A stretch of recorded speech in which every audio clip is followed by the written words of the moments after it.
जहां एनसीईआरटी की किताब में ईरान के दिवंगत धार्मिक नेता आयतुल्ला खुमैनी को दुनिया का अब तक का सबसे दुष्ट व्यक्ति कहा गया है। क्या है पूरा मामला, आज बात इसी मुद्दे पर करेंगे। नमस्कार, मैं हूं आशीष सिंह आनंद और आप देख रहे हैं एबीपी लाइव। दरअसल एनसीईआरटी की क्लास 6 की जनरल नॉलेज के सिलेबस में प्रकाशित ईरान के दिवंगत धार्मिक नेता आयतुल्ला खुमैनी को दुनिया का अब तक का सबसे दुष्ट इंसान यानी मोस्ट इविल पर्सन बताया गया है, जिसको लेकर के विवाद खड़ा हो गया है। अलग अलग समुदाय के लोग इस पर आक्रोश जता रहे हैं। किताब में विवादित प्रकाशन कथित तौर पर एनसीईआरटी के दिए गए सिलेबस के आधार पर किया गया है। इस बीच एनसीईआरटी ने भी इस विवाद पर अपनी सफाई जो है वो पेश कर दी है। एनसीईआरटी के मुताबिक ये भ्रम पैदा करने वाली जानकारी एनसीईआरटी के कॉपीराइट की इजाजत के बगैर प्रकाशित की गई है।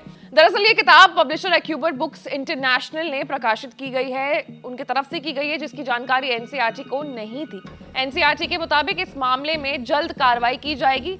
एनसीईआरटी ने स्कूलों को भी सतर्क रहने की जो सलाह है वो दी है। स्कूल को अपने छात्रों को कोई भी किताब देने से पहले ये सुनिश्चित करने की सलाह दी है कि कहीं उनके द्वारा लगाई गई सिलेबस की किताब में मिसकंसेप्शन तो नहीं है। हालांकि एबीपी न्यूज ने आम लोगों को जागरूक करने के लिए और उन तक सही जानकारी पहुंचाने के लिए इस मामले को और गहराई से जाना तो पता चला कि भ्रष्ट पैदा करने वाली जानकारी बिना एनसीईआरटी से कॉपीराइट की इजाजत के प्रकाशित की जाने पर कार्रवाई की जाएगी। ये किताब पब्लिशर एक्यूबर बुक्स इंटरनेशनल के तरफ से प्रकाशित की गई है, जिसकी जानकारी एनसीईआरटी को बिल्कुल भी नहीं थी।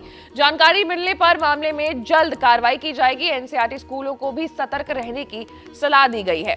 तो ऐसे में ध्यान देने वाली बात यह है कि आपको भी सतर्क रहना पड़ेगा कि बिना एनसीईआरटी के परमिशन के जब किताब में ऐसी चीज छप रही है तो आप एज अ रीडर, आप एज अ पेरेंट भी ध्यान रखिए कि जो सिलेबस है उसकी ही किताब आप खरीदें और जो एनसीईआरटी रिकमेंड कर रहा है वही किताब आप खरीदें। और ऐसे तमाम बड़े खबरों से अपडेटेड रहने के लिए आपको एबीपी लाइव को लाइक, सब्सक्राइब और शेयर करना होगा। मैं थी आपके साथ आशीष सिंह आनंद।